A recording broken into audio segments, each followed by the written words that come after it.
Bonjour, bienvenue en Transparence, le magazine de la rédaction qui parle de l'actualité et qui donne la parole à ceux qui font l'actualité. Notre invité ce midi, c'est le maire de Nouméa, Sonia Lagarde. Bonjour. Bonjour. Bonjour et merci d'avoir accepté notre invitation pour clore en quelque sorte la session élection municipale qui a été ouverte en mars dernier. Alors vous avez été réélu, on le rappelle, dès le premier tour de scrutin, le 15 mars, avec près de 64% des suffrages. Avec le recul, ce score, ça représente quoi? Vous avez été surprise? Vous trouvez que c'est vraiment un beau score? D'abord, c'est un beau score. Et puis ce score, on le doit aux Nouméens qui se sont manifestés. Et donc, je pense que c'est quelque part la récompense du travail accompli pendant 6 ans. Et puis, c'est la perspective qui place en moi pour continuer le travail pendant les 6 prochaines années. Alors, il y a 11 communes en Nouvelle-Calédonie dont l'élection s'est jouée dès le premier tour. 22 restaient à élire ce dimanche. Vous avez suivi ce second tour ou vous en êtes désintéressé puisque pour vous c'était fini? Non, je me suis pas désintéressé de ce deuxième tour. Je l'ai regardé, je l'ai vécu d'une manière relativement confortable et pour la première fois dans mon canapé en vous écoutant et en regardant la télévision. Non, on peut pas rester en dehors d'un événement comme celui-là, d'autant plus que il était tellement particulier après 3 mois et donc on voit bien que les maires de l'agglomération, par exemple, ont tous été reconduits.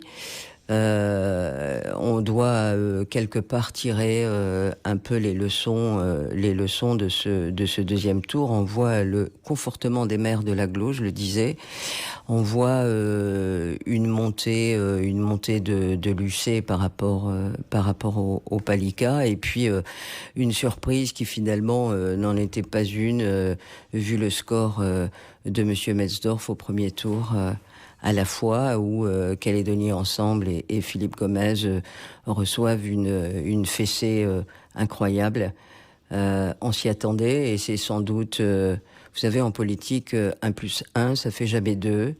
Mais là, je crois que l'alliance qui a été faite a permis de conforter le vote du premier tour en faveur de Monsieur Metzdorf avec Monsieur Brinon. C'est quand même... Je crois qu'en Nouvelle-Calédonie, ça a quand même marqué qu'on habite Nouméa ou qu'on habite la Brousse. Doumbéa la foi était un bastion à prendre que Philippe Gomez tenait depuis 89, il me semble, et donc tous les regards étaient portés vers cette commune. C'est la suite de la défaite des provinciales, c'est les contre-coups de la défaite de Calédonie Ensemble au provincial de 2019. Vous pensez que c'est un coup dur vraiment pour ce parti sous l'étiquette duquel vous étiez présenté il y a 6 ans? Oui, c'est un coup dur parce qu'au fur et à mesure des élections, on a vu la défaite de Calédonie Ensemble aux élections provinciales. Elle se matérialise à nouveau avec ce bastion gomésien qu'est la foi. Donc oui, il y a une perte en ligne évidente. Voilà, c'est sans doute dû à des positions politiques concernant l'avenir institutionnel qui ne sont pas très claires. C'est une des raisons pour lesquelles je m'en suis éloigné. Et puis aussi ce qui s'est passé pendant la dernière mandature avec sans doute comment je vais dire ça, sur le plan économique au niveau du gouvernement et peut-être aussi au niveau de la province où rien n'a été flamboyant pendant cette dernière mandature. Donc c'est le résultat aujourd'hui. C'est une perte en ligne grave pour Calédonie Ensemble. Autre élément à l'issue de ces 2 tours de scrutin, on sait que vous y êtes sensible. 5 femmes sont maires sur l'ensemble des 33 communes. Vous dites c'est bien et progresse ou c'est pas encore assez? Écoutez, 5 maires sur 33 communes, on peut pas dire que la progression est formidable. Non. Il y a encore du travail, à faire, mais dans le camp loyaliste, voilà, c'est juste un constat. Il y a un maire, il y a que vous. Voilà, sur Nouméa qui est la capitale. Certains diront que c'est le chef-lieu, c'est pas une capitale, mais bon, on va pas s'accrocher sur les mots. Et puis les indépendantistes qui laissent la place aux femmes, et ça voilà. C'est à saluer quand même. Donc il y a une progression très évidente du côté loyaliste, et puis une progression tout aussi évidente quand même chez les indépendantistes. Alors les 2 tours ont aussi été marqués par une forte abstention, hein. Ça a été le cas à Nouméa pour le premier tour de scrutin. C'était le cas dans l'agglomération aussi.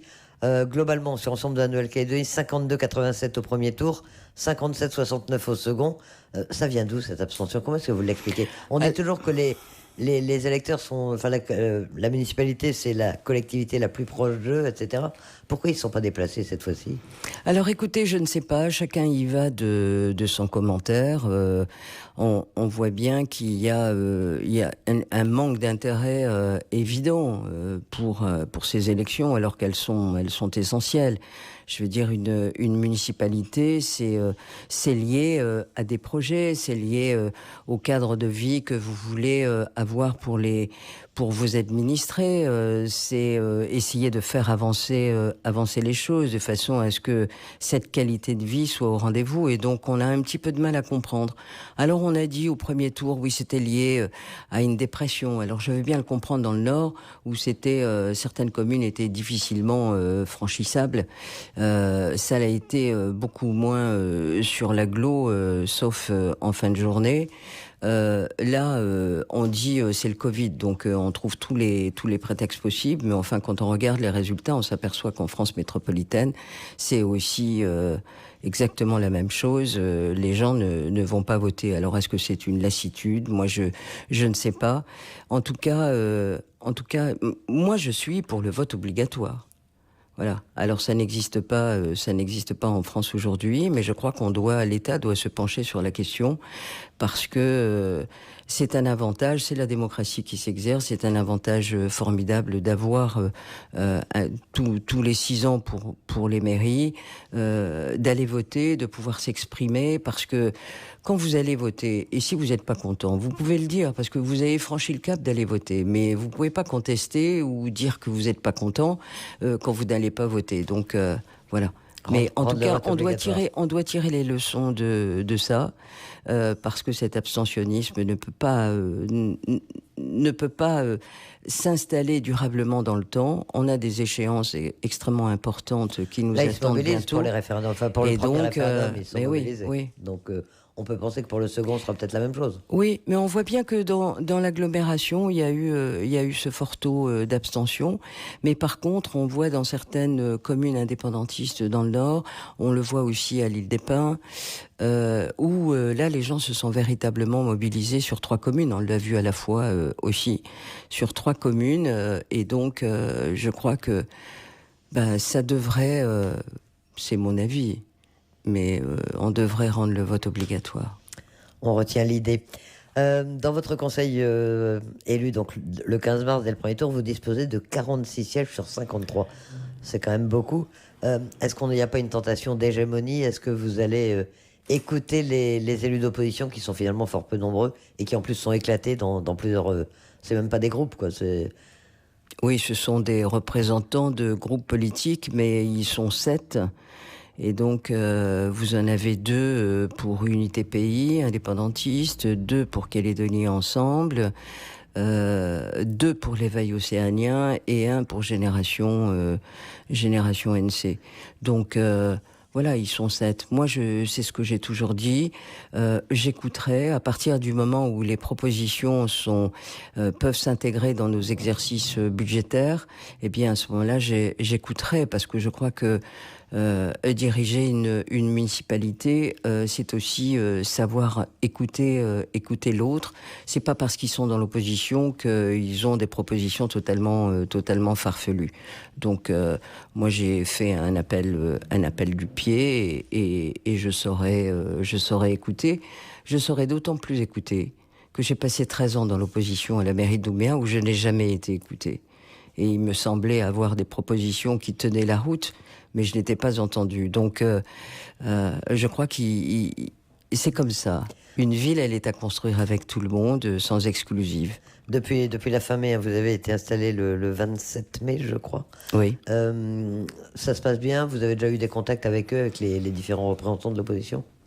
Oui, j'ai eu des contacts, pas plus que ça, parce que on sort d'épisodes d'installation avec 2 conseils municipaux d'installation, où on n'a pas véritablement abordé les problèmes de fond.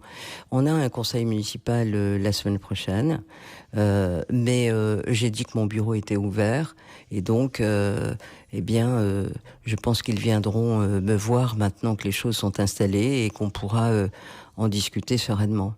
Alors en tout cas, discuter de leurs propositions. Vous avez fait un score important, hein, 64% au premier tour, mais on voit que dans certaines communes, les écarts sont moins grands, mais que dans le conseil municipal, il y a toujours la prime à la liste arrivée en tête avec un gros différentiel entre les différents groupes politiques.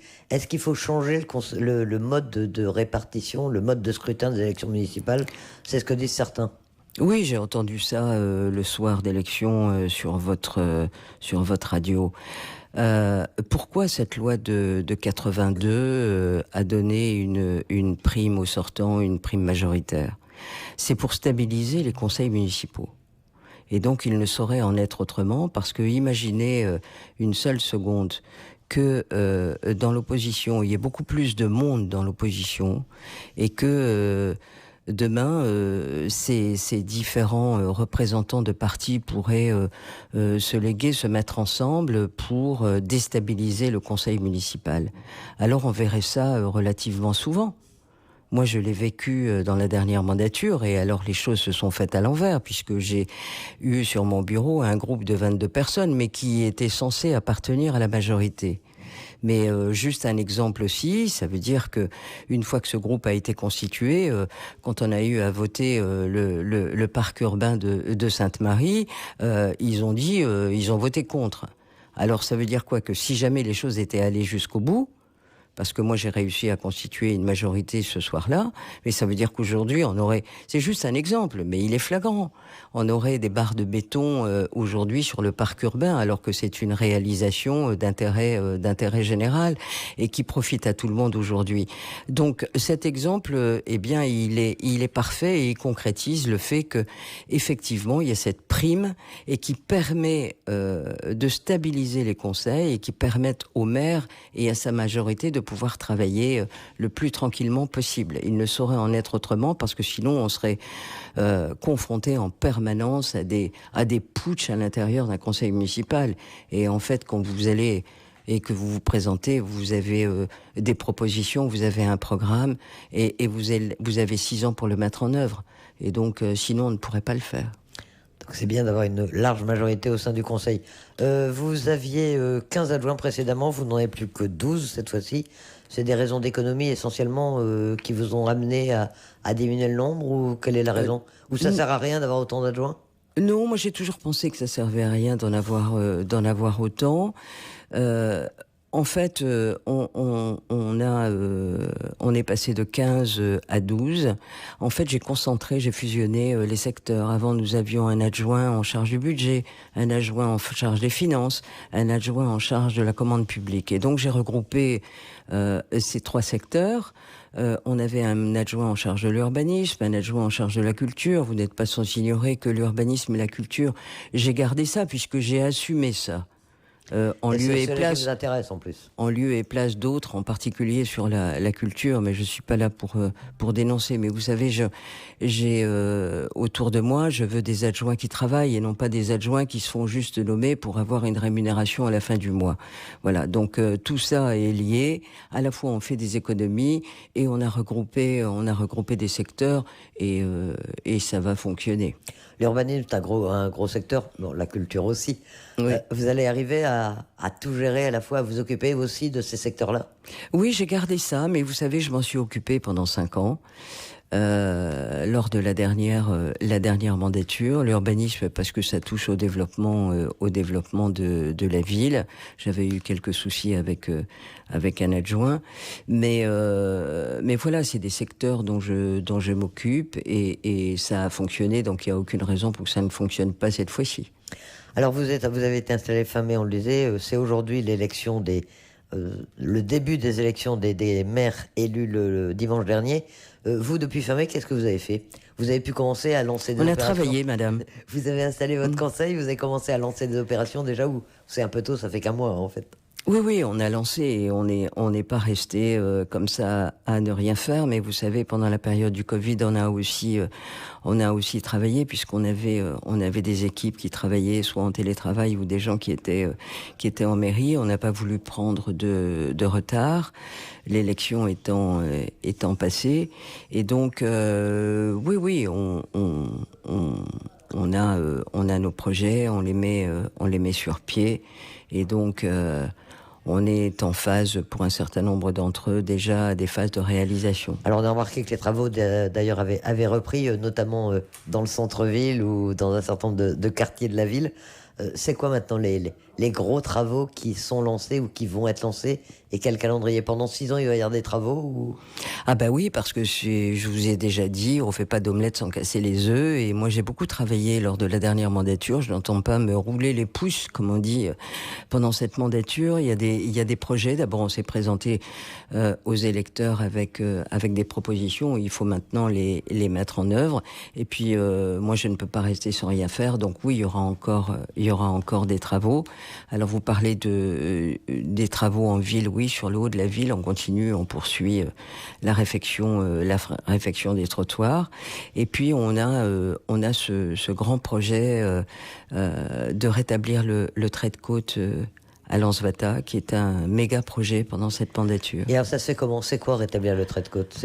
C'est du béton là pour empêcher le sable de s'en aller? Qu'est-ce qu'il faut faire? Oui, parce qu'on voit l'érosion très significative aujourd'hui à Lansvata. Et si on ne fait rien, Elisabeth, alors on aura la mer qui gagnera et qui arrivera jusqu'à la route de Lansvata, devant le Bilboquet plage. Et donc on ne peut pas laisser les choses se faire et regarder juste la mer gagner des quartiers qui aujourd'hui doivent être régulés. Donc on a fait faire toutes les études scientifiques, on a fait faire des contre-expertises aussi, et on sait exactement où on va. Et donc, les services en sont à avoir une réflexion globale et à terminer les études d'aménagement. Quand on dit qu'il faut conforter le trait de côte, alors bien sûr qu'on va devoir faire un mur qui ne se verra pas. C'est ce qui a été préconisé par les experts scientifiques. Il faut faire un mur qui ne se verra pas, qui soit plutôt enfoncé dans la terre aujourd'hui, mais on s'aperçoit qu'on peut regagner du sable à certains endroits. Alors Lansvata ne sera peut-être plus tout à fait... on va pas tracer un trait, ça sera pas aussi symétrique qu'on le souhaite, mais en tout cas, on a des îlots aujourd'hui sur Lansvata où on voit bien que il y a du sable qui revient, il y a d'autres endroits où on perd du sable, et puis on a cette terre qui a été mise sur le sable il y a des années en arrière, et on voit bien qu'il y a une espèce de falaise aujourd'hui de terre sur certains endroits de la baie des Citrons, et en particulier entre l'Arroyo et le Hilton. Donc là, il va falloir qu'on enlève de la terre, qu'on retrouve du sable, qu'on arrive à faire ce mur qu'on ne verra pas, mais qui va stabiliser le sable. Et puis, on ne fera pas l'impasse sur des brises-houles à 200 mètres du bord, parce que si on a envie d'essayer de casser la houle, parce que c'est elle qui fait des dégâts quand il y a des gros coups d'ouest, alors on ne pourra pas faire l'impasse, parce que les deux se tiennent sur des brises-houles à 200 mètres. Voilà. Combien de temps ça doit prendre? Alors 2 ans. 2 ans de travaux. Là, les services sont en train de finaliser les études d'aménagement, parce que on essaiera en même temps d'élargir la promenade. Aujourd'hui, vous avez un trottoir qui fait 3 mètres. C'est difficile de se croiser, donc il faut faire une promenade un peu plus confortable. Oui. Voilà. Donc tout ça est lié, et on commencera l'année prochaine. À la baie des Citrons également, il y a le problème, ou moins Non, moins, parce que vous avez vu qu'il y a un mur qui a été fait à la baie des Citrons. Voilà. Aujourd'hui, il y a une déperdition en sable, mais c'est toujours très compliqué. Ça coûte extrêmement cher de ramener du sable. Et c'est une question de granulométrie, il faut le trouver. C'est une denrée extrêmement rare et extrêmement chère. Dans les grands travaux, le quai ferry, on en est où? Ça se finit? Enfin, ça se finit. Oui, ça a bien avancé déjà. Oui. Qu'est-ce qu'il reste à faire? Alors, on est dans une phase maintenant qui est pratiquement terminée.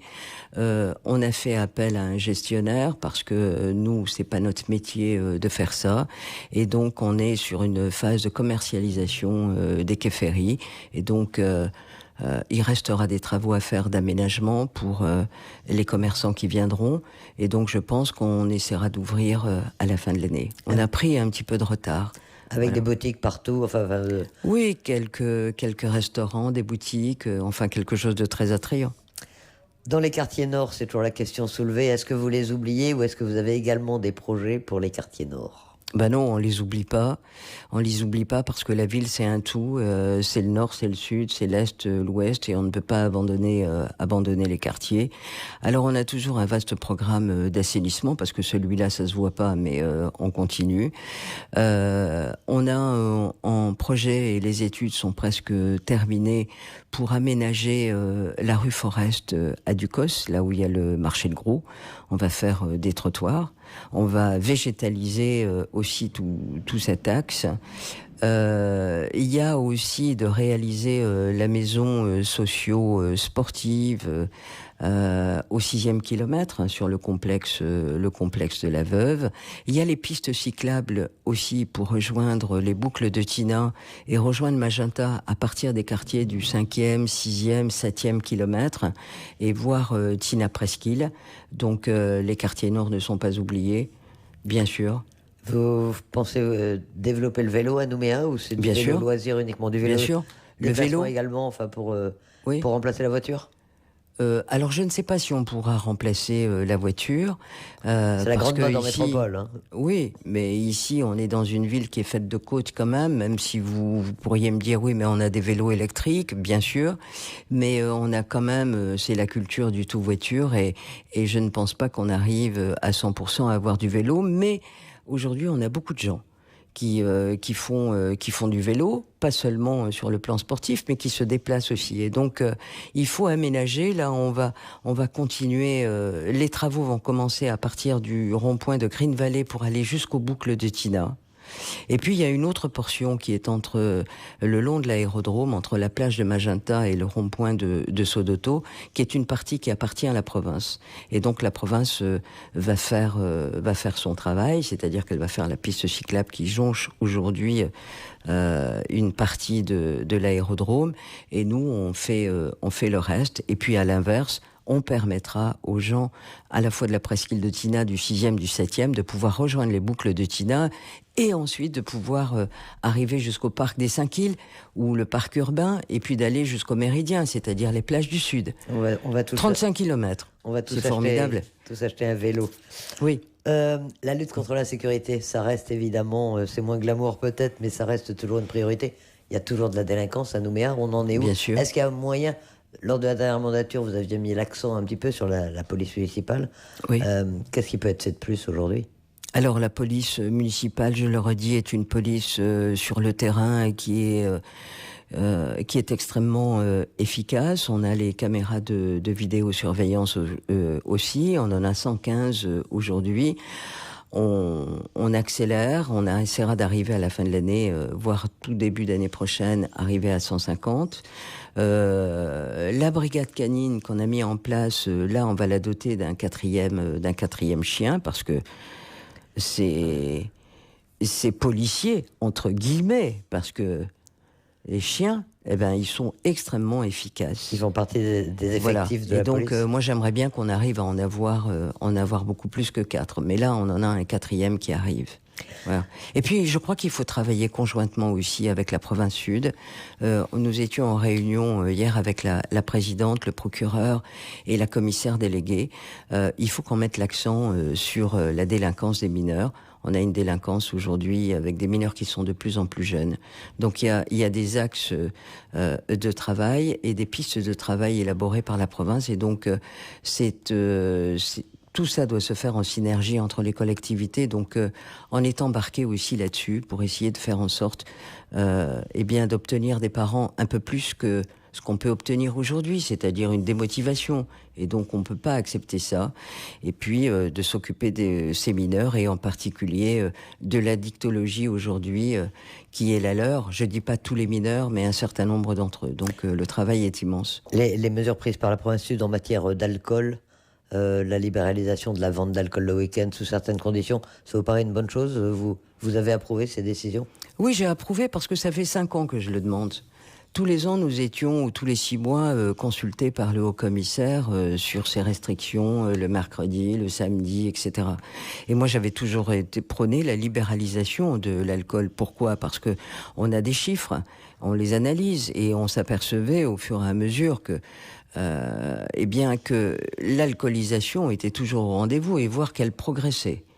On avait un taux d'ivresse public et manifeste qui augmentait. Donc on voyait très bien que la mesure n'était pas adaptée ou plus adaptée. D'autre part, il y avait d'autres phénomènes qu'a engendré ces restrictions, c'est le marché noir.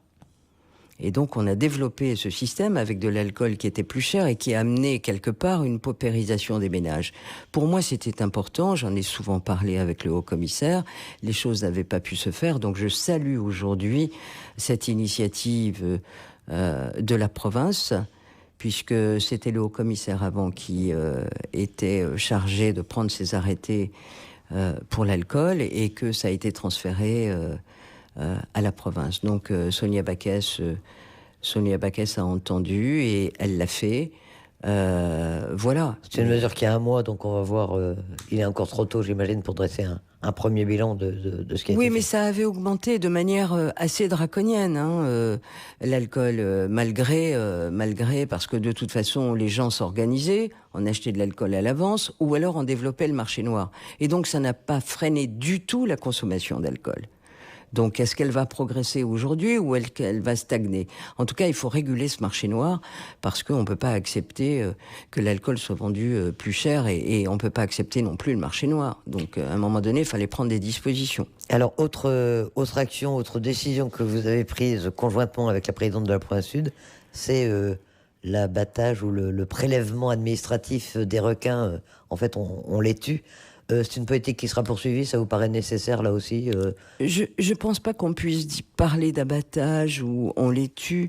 Je crois que après le symposium qui avait été fait à la province, où on avait mis en exergue la prolifération de requins bulldogs, en particulier au niveau des pêcheries, a été mis en place une gestion du risque requin. Je crois que c'est comme ça qu'il faut l'appeler.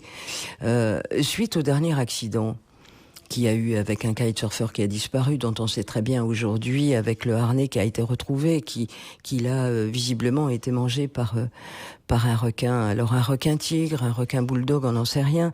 Mais aujourd'hui, il y a de plus en plus de monde sur l'eau. Et moi, j'ai pris cette décision de faire un courrier tout de suite à la présidente de la province sud pour lui dire il faudrait procéder à l'abattage de requins. Pourquoi je l'ai fait? Parce que c'était un principe de précaution. Moi, en tant que maire, je ne peux pas regarder les choses passer comme ça et voir des accidents aussi graves que celui-là. Alors c'est vrai, il y a de plus en plus de gens qui se baignent. C'est vrai qu'il y a plus en plus de monde dans cette ville, et donc plus de fréquentation sur l'eau. Mais on avait des gens qui ont vu une masse relativement importante et relativement sédentaire entre l'Ansvata et le récif Ricodi. Et donc ça a été un plaisancier, ça a été un pêcheur au récif Ricodi, c'était des kitesurfers, des windsurfers qui ont été impressionnés par cette masse. Alors dans la pêche qui a été faite, on a quand même, je le dis ici, attrapé un spécimen qui faisait un requin-tigre de 3,80 m. Est-ce que vous vous imaginez ce que ça fait, 3,80 m? Alors, après l'autopsie, pour savoir si on avait pris le bon requin qui a mangé ce kitesurfer, la réponse est négative. Donc, il y a encore des bestioles relativement importante dans les eaux et en particulièrement sur les baies, et donc mais par contre on a trouvé un chien entier dans l'estomac de ce requin. Donc vous voyez que on peut pas rester insensible. Moi, je suis pas sur un abattage systématique des requins, mais tous ceux qui s'élèvent contre ça aujourd'hui, j'ai quand même envie de leur dire que le risque existe. Il s'agit pas de tous les tuer, mais en tout cas, on doit faire attention et on peut pas, quand on est un maire, on a une responsabilité. Et moi, je peux pas exposer en permanence comme ça les gens. Donc, aujourd'hui, on a des drones qui surveillent, on a nos pompiers qui sont sur les plages et qui surveillent aussi. Dès qu'il y a une alerte, et il se passe pas 3 jours sans qu'on ait une alerte requin. Donc, on voit bien que si les choses se compliquent et qu'il faut être raisonnable. Les élus indépendantistes, tiens, on en parlait tout à l'heure, ils se sont élevés contre cette décision. Ils vous ont écrit, vous oui. leur avez répondu, vous leur avez expliqué ou... Non, j'ai pas, Ça fait parce partie que de je leur n'ai pas eu. opposition. Oui, il y a eu un communiqué qui a été fait effectivement dans la presse. Alors on a un conseil municipal puisque Monsieur Boine-et-Moi a dit qu'il en parlerait au conseil municipal. Donc on en parlera et je tenterai de leur expliquer quelle est ma position qui est totalement compréhensible. Parce que quand on est un maire, on a une responsabilité. Et donc, moi, je pose tout simplement la question. Si vous étiez maire demain, qu'est-ce que vous feriez face à des accidents qu'on a connus ces derniers temps et sur lesquels on n'est absolument pas à l'abri demain? Donc ça, c'est une première réponse. Et on verra bien ce qui se dira. Voilà. On nous dit, oui, il faut pas les tuer, c'est totémique. Mais en même temps, moi, je veux bien comprendre que ce soit totémique. Mais d'un autre côté, il faut gérer le risque. Alors, c'est là que les choses se compliquent. On a bien compris. Après les élections municipales, Sonia Lagarde, la prochaine échéance qui attend les Calédoniens, c'est le 4 octobre, le référendum. Il y a eu beaucoup de bruit autour de la fixation de la date. C'était important. Vous êtes contente, vous, de cette date du 4 octobre? Écoutez, aujourd'hui, ça n'est pas un sujet. Le 25 octobre, le 4 octobre, de toute façon, il faut y aller. Donc, le Premier ministre a tranché, il a pris cette décision. Tout le monde l'accepte. Enfin, j'imagine. Et donc, de toute façon, ce référendum s'impose à nous. Alors, il va falloir y aller. Alors, l'autre décision prise par le gouvernement, c'est l'autorisation d'utiliser le drapeau tricolore pendant la campagne officielle. Ça a fait beaucoup de bruit, ça aussi, les indépendantistes. Non, mais c'est une question, oui. Mais attendez, c'est une question d'équité. On peut pas, sur une propagande électorale, avoir qu'un drapeau qui est un drapeau de lutte indépendantiste. Il y a des loyalistes ici aussi, et donc cette représentation à travers du bleu, blanc, rouge sur la propagande électorale me semble être de manière naturelle et de respecter une certaine équité. Alors, un front loyaliste s'est constitué pour cette campagne référendaire, pour faire campagne pour le non. Est-ce que vous allez en faire partie et est-ce que vous allez vous associer à la campagne référendaire d'une manière ou d'une autre? Alors oui, certainement, parce que vous savez, moi je n'ai jamais caché que je suis loyaliste. Je suis profondément attaché à la France et à l'Europe. Et ce que je vois dans les discours qui sont faits aujourd'hui, où on nous parle d'indépendance, je voudrais juste revenir, parce que je crois qu'on ne le dit pas assez souvent. Jean-Marie Tjibaou avait dit quelque chose, je crois qu'il est temps de le rappeler en ces circonstances, et par les temps qui courent. Il avait dit « Il ne servirait à rien de sortir par la grande porte de l'indépendance si nous devions à nouveau rentrer par la fenêtre de la mendicité. » Alors je crois que cette phrase, elle doit faire réfléchir, parce que moi je ne souhaite à aucun prix que les populations, au nom d'une indépendance, d'une dignité retrouvée, puissent trouver sans doute le malheur, plutôt que de l'espoir et voir les choses s'améliorer. Parce que les vraies questions devront être posées à ce moment-là, avant. C'est quid des acquis sociaux, quid de l'enseignement, quid de la santé, si ce pays était indépendant demain. Je crois que toutes ces questions doivent faire réfléchir, parce que vous savez, dans la zone, nous avons un prédateur qui est chinois. Et moi, je ne souhaiterais pas que ce qui arrive au Vanuatu aujourd'hui, où les gens pauvres vendent leurs terres, et que aujourd'hui elles font l'objet d'une certaine attractivité de la part de Chinois. Donc nous savons ce que nous avons aujourd'hui avec la France, et ce privilège d'être attaché d'être attaché à l'Europe, eh bien je crois que tout ça, ça doit faire réfléchir, parce qu'on sait ce qu'on a, et on ne sait pas ce qu'on va trouver demain. Et moi, je souhaite que les conditions de vie de chacun s'améliorent, et je ne souhaiterais à aucun prix de voir des populations régresser et ne pas avancer, et cette régression ne pourra amener que, je le redis, que du malheur. Donc, je crois que c'est le moment de dire tout ça, et le moment de réfléchir. Sur le contexte, les circonstances même du référendum, certains disent que ça va être plus tendu que le premier parce que il y a plus d'enjeux. Les indépendantistes menacent plus ou moins de faire des recours, voire de contester le résultat. Ça vous inquiète, ce contexte, ou vous pensez que c'est beaucoup d'agitation, mais que ça devrait bien se passer? Comme à la veille de chaque élection, vous savez, tout le monde s'agite, et les propos dépassent quelquefois les pensées. Faire un procès avant le résultat me semble totalement absurde, d'autant plus que, si j'ai bien compris, ce procès aujourd'hui reposerait sur le fait qu'il y ait du bleu, blanc, rouge sur la propagande électorale. Ça s'est bien passé au dernier référendum, il n'y a aucune raison pour que ça se passe mal. Moi, j'en appelle, si je peux essayer d'influencer quelque part, c'est d'en appeler au calme. Parce que vous savez, je disais que c'était le temps de la réflexion. Alors c'est vrai, c'est vraiment le temps de la réflexion. On a une histoire ici qui est une histoire complexe, mais qui est une histoire mêlée. Et je crois qu'il faut réfléchir à cette histoire commune pour ne pas faire reculer l'histoire, mais lui permettre d'avancer ensemble.